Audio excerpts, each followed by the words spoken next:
Y el padre Juan Juliovich, ex rehén de la operación de la residencia del embajador japonés y bueno, actualmente es decano de la Facultad de Economía de la Universidad del Pacífico. Padre, ¿qué sensaciones se le vienen al ver el informe que acabamos de ver hace un rato? Como lo dije apenas lo supe hace unos días, sorpresa e indignación, profunda indignación. Y ahora le cuento, viene una segunda parte. En mis manos tengo una cinta que revela justo los 17 minutos de la operación Chavín de Huanta, cómo se ejecutó paso a paso. Usted y nuestros amigos televidentes lo van a escuchar. Perfecto, pero ¿Le quiero parece? solamente aclarar esto. Indignación contra la forma como se está tratando a estos oficiales heroicos de nuestro ejército. Vamos a conversar en breve. Aquí está la segunda parte del reportaje de Marinela Muñoz.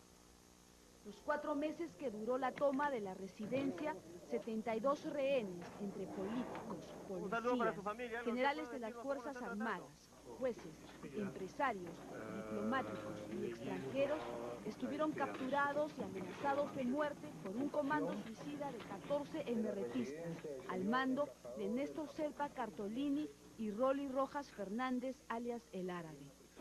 A los prisioneros del MRTA, buscando que psíquicamente sean quebrados y físicamente, lentamente, terminen muertos ahí en la prisión. Paralelamente, los 4 meses que duró la toma de la residencia, 140 hombres se entrenaron día y noche para realizar uno de los rescates jamás visto en la historia mundial. La preparación militar de los comandos estuvo al mando del general Williams. Le seguía el coronel Cabrera y el general Jaime Patiño, entre otros valerosos oficiales. 5 años después, quienes realizaron una impecable labor de rescate, donde solo un rehén perdió la vida, los héroes de la historia son acusados, inconcebiblemente, de haber cometido homicidio calificado. Seguridad, seguridad. Una dama. Esta, por ejemplo, es la célula de notificación con la que se detuvo al general Jaime Patiño. La jueza Cecilia Pollack lo acusó nada menos que del presunto homicidio de Rolly Rojas Fernández, alias El Árabe. ¿Por qué fue? ¿Por qué perdón nosotros? Ahora ojalá no saquen pues, que el general Jaime también es un delincuente, ¿no? Que el general Jaime estuvo metido también, no se puede dañar. Yo le estoy expresando como soldado. ¿Qué pruebas tuvo la jueza Pollack y el fiscal Richard Saavedra, quien hizo las investigaciones, para llegar a semejante conclusión? Ninguna verdaderamente contundente. Este es el informe del equipo peruano de antropología forense practicado a los restos humanos de los muertos del MRTA. Aquí se concluye que el cráneo de Rolly Rojas presenta 2 agujeros en el lado derecho posterior y otros 2 en la nuca. Según este informe, el árabe recibió los impactos de abajo hacia arriba, lo que querría decir que habría estado sometido a sus captores. Además, tenía otra perforación en la nuca, producto de un impacto cuando tenía el cuello inclinado. Lo que el informe no señala es que el cadáver de Rolly Rojas Fernández tenía en total 25 impactos de bala en otras partes del cuerpo, lo que significa que hubo una batalla previa. Además, no existe ningún testimonio que afirme o insinúe que el árabe se rindió después del combate para evitar su muerte. ¿Cómo se entiende entonces la detención del general Jaime Patiño? No es posible de ninguna manera que él haya permitido que se ejecute a ninguna persona, como dicen que él dio la orden se la pasó a Montesinos y de ahí, ¿no? Hacen toda una patraña sobre esta situación y que no, mi hermano, como le digo, no ha estado ahí. Sus familiares no han querido dar muchas explicaciones al respecto, ya que según afirmaron, actualmente sufren una serie de amenazas contra su vida. El general Jaime Patiño se encuentra ahora retenido en una celda de la DIRCOTE, bajo la custodia del general Miyashiro. Paradójicamente, un ex rehén de la residencia, quien le debe la vida. En otra parte del informe, los forenses concluyen que de los 14 emerretistas muertos, 8 presentaban impactos de bala en la cabeza. Por ejemplo, el subversivo signado como NN2, cuya edad oscila entre 20 y 25 años, registraba 5 impactos de arma de fuego solo en el cráneo. En este caso, la bala, según especifica el informe, siguió una dirección de atrás hacia adelante. El mismo caso se registra en el emerretista asignado con el número NN11, identificado como Mosco Honorato Luna. El protocolo número 87701 precisa que este subversivo, además de los 2 impactos que recibió en la cabeza, registraba otro efectuado en la nuca. ¿Por qué tanta coincidencia en la forma en la que fueron muertos estos subversivos? Explica entonces por qué los tiros son en la cabeza. Esa es la técnica del tiro instintivo selectivo. Le repito que nosotros hemos estado entrenados 4 meses, reactualizándonos. Ese reentrenamiento nos permitió a nosotros aumentar nuestra eficacia en el tiro. La precisión, le repito, era 100. Donde nosotros apuntábamos, disparábamos y le dábamos. Y el tiro instintivo selectivo lo que hace es eso, es inutilizar al enemigo. Precisamente fue el propio general Williams, hoy con orden de detención preventiva, quien explicó en este informe de archivo por qué los emerretistas tenían 1 o varios balazos en el cráneo. Nosotros combatimos utilizando una técnica denominada tiro instintivo selectivo. Esta técnica se utiliza en combates muy próximos, ¿no?, de distancias muy reducidas. Consiste en hacer 3 disparos a una parte vital del cuerpo, es la cabeza. No a otro sitio, porque en otro sitio puede quedar el hombre herido o mal herido o fingir estar herido. Entonces, una vez hechos los 3 disparos, el comando continúa su desplazamiento y llega hacia donde esté el terrorista, baja el arma y dispara nuevamente para asegurarse de que esté fuera de combate. Los disparos en el cuello, que según el informe se registraron con mínima o ninguna movilidad de la víctima, se explicarían por haber sido efectuados luego que el terrorista cayera al suelo. De hecho, el equipo de antropólogos que realizó este informe considera que sus estudios no pueden ser las únicas pruebas para afirmar que en este caso hubo asesinatos. Explicar Entonces, cómo han devenido ¿cuáles los hechos fueron las y otras cómo evidencias se de han las sucedido autoridades? estas órdenes. Hace 14 meses esta denuncia fue presentada además teniendo como sustento la declaración de un ex diplomático japonés que narró posibles excesos perpetrados por algunos integrantes de las fuerzas del orden cuando ya la operación Chavín de Huántar había concluido.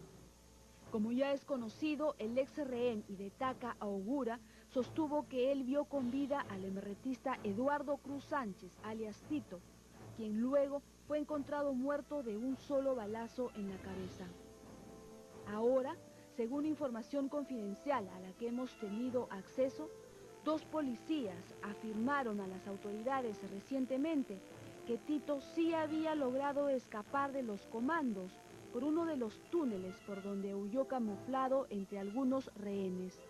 Cuando Tito llegó a una de las casas donde el Servicio de Inteligencia Nacional tenía un comando, fue descubierto, enmarrocado y golpeado en la cabeza hasta sangrar. Luego fue entregado por 2 policías al general del ejército Jesús Zamudio Aliaga. La última vez que lo vi al coronel Zamudio fue el día que nosotros ingresamos a la residencia. Cuando nos metimos al túnel, ese fue el último vez que lo vi. Y nuevamente lo vi después de la operación. Aparte que el coronel estaba vestido de otra manera. ¿Cómo estaba vestido? Él estaba disfrazado de policía, si mal no recuerdo. Tenía una boina granate y pantalón verde de policía y un polo negro. Jesús Zamudio Aliaga, más conocido como SAG, fue uno de los jefes más siniestros de la compañía Lince que actuó en la zona de emergencia de Ayacucho. SAG también fue quien despidió a Montesinos cuando éste huyó en el yate Carisma, y también lo había recibido antes en Pisco a su retorno de Panamá. Pero SAG no fue el único agente de Montesinos que actuó en la retoma de la residencia.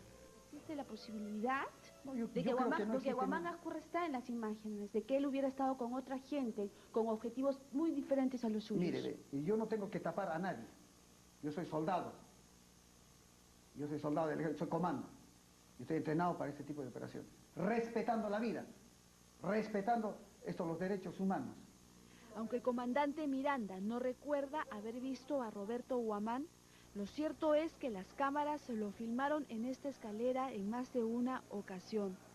Llevaba un chaleco antibalas distinto al de los comandos, un fusil sin silenciador y estaba acompañado de sus inefables camarógrafos. ¿Fueron Zamudio y Guamán quienes ultimaron a Tito? Esa es una pregunta que aún está por esclarecerse. Lo cierto es que en 1995 el Servicio de Inteligencia Nacional fue incapaz de detectar al verdadero enemigo, tal como se informó hace 5 años en este programa. Tenía que ver con el secuestro de altas personalidades, con el único objetivo de lograr luego, mediante un canje, la liberación de sus presos. Según la exposición del ministro Saucedo, hubo pues más de una docena de notas de inteligencia. Todo indicaba que la toma de la embajada de Japón podría producirse. Así, todo parece indicar que fueron otros los que habían ejecutado a uno de los emerretistas rendidos. No existe, pues, ninguna otra prueba ni ningún otro testimonio que involucre a los 11 oficiales del Comando Chavín de Huántar en ejecuciones extrajudiciales. Ellos hoy viven escondidos por culpa de una arbitraria investigación judicial que los ha colocado contra la pared. Y si por cumplir nuestra misión nos quieren juzgar, ¿dónde estamos? A mí nadie me va ni a enseñar cómo tengo que cumplir con mi trabajo. Nadie. ¿Dónde está la Comisión de la Verdad? ¿Dónde están los derechos humanos para los oficiales que han sido muertos en zona de emergencia? Los mismos heridos y muertos que ha tenido la operación Chavín de Huántar. ¿Dónde está? ¿Por qué no hay derechos humanos para esas personas? O sea, acá ya no se trate pues de dar crédito a versiones de gente que ni siquiera ha hecho servicio militar. Gente que no conoce esto.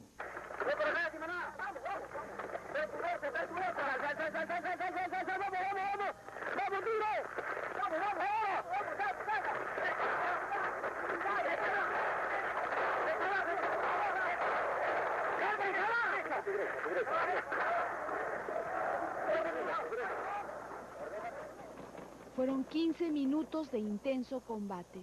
¿Qué duda cabe? Los audios grabados por este comando así lo demuestran.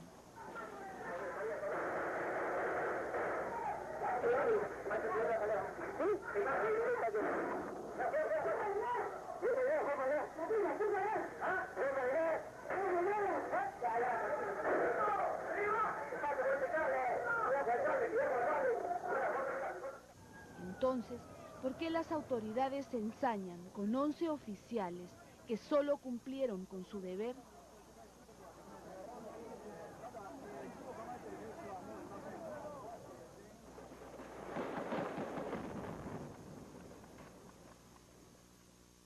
¿Quién es el fiscal Richard Saavedra? Pues nada menos que el mismo que en julio del 2000 abrió investigación al entonces candidato Alejandro Toledo y a sus más cercanos colaboradores por los hechos violentos durante la Marcha de los Cuatro Suyos. Saavedra hoy en día parece haber olvidado que fue designado por la propia Blanca Nelia Colán bajo las órdenes del CIN con el propósito de frustrar la candidatura del actual presidente de la República. Hoy, con una celeridad que asombra, pide la detención de los comandos de la Operación Chavín de Huántar bajo cargos que aún no han sido demostrados fehacientemente. Saavedra, de manera sospechosa, solo se ha abocado a esta investigación, dejando de lado casos tan importantes como la investigación al Grupo Colina. ¿Qué se trae entre manos Saavedra? ¿Qué se trae entre manos Saavedra? Es la pregunta.